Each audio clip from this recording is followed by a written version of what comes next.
Freelancing করতে হলে কি কি করা যাবে না, আমরা সবসময় কি কি করা উচিত ফ্রিল্যান্সিং এর ক্ষেত্রে সেই বিষয়ে ফোকাস করি, বাট কি কি করা যাবে না সেই বিষয়ে কিন্তু আমরা ফোকাস করি না। সো আজকে আমি কি কি করা যাবে না সেই জিনিসগুলো বলবো। নাম্বার 1 হচ্ছে আত্মবিশ্বাস হারানো যাবে না। অনেক সময় কাজ পেতে অনেক সময় লাগতে পারে, কিন্তু আমাদের নিজেদের কনফিডেন্স হারানো যাবে না। নাম্বার 2, কমন একটা প্রবলেম আমাদের সবার, আসার পরই অল্প কিছু স্কিল ডেভেলপমেন্ট করার পর চিন্তা করে আর্ন করব, সো খুব দ্রুত ইনকাম করব, এই টেন্ডেন্সি থেকে সরে যেতে হবে। নাম্বার 3, মাঝপথে থেমে যাওয়া। অনেক স্টুডেন্টস আমরা দেখি আসলে 30% বা 50% কন্টেন্ট কভার করার পর সামনে আর আগাতে পারছে না। হতে পারে তার পার্সোনাল কোনো একটা প্রবলেম ছিল, বা অসুস্থ ছিল কেউ, বা আমার বাবা মা অসুস্থ হতে পারে, বাট ফার্দার আসলে এই জিনিসটা কন্টিনিউ করার একটা স্পিডি টেন্ডেন্সি থাকা উচিত, এই যে জিনিসটা অনেকেরই থাকে না।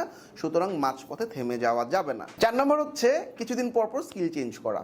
আমাদের অনেকেই এটা আমরা করি, আজকে গ্রাফিক ডিজাইন শিখলাম, কালকে অমুক বড় ভাই ওয়েব ডেভেলপমেন্ট খুব ভালো করতেছে, ভালো আর্নিং করতেছে এবং খুব দ্রুত মুভ করে ফেললাম ওয়েব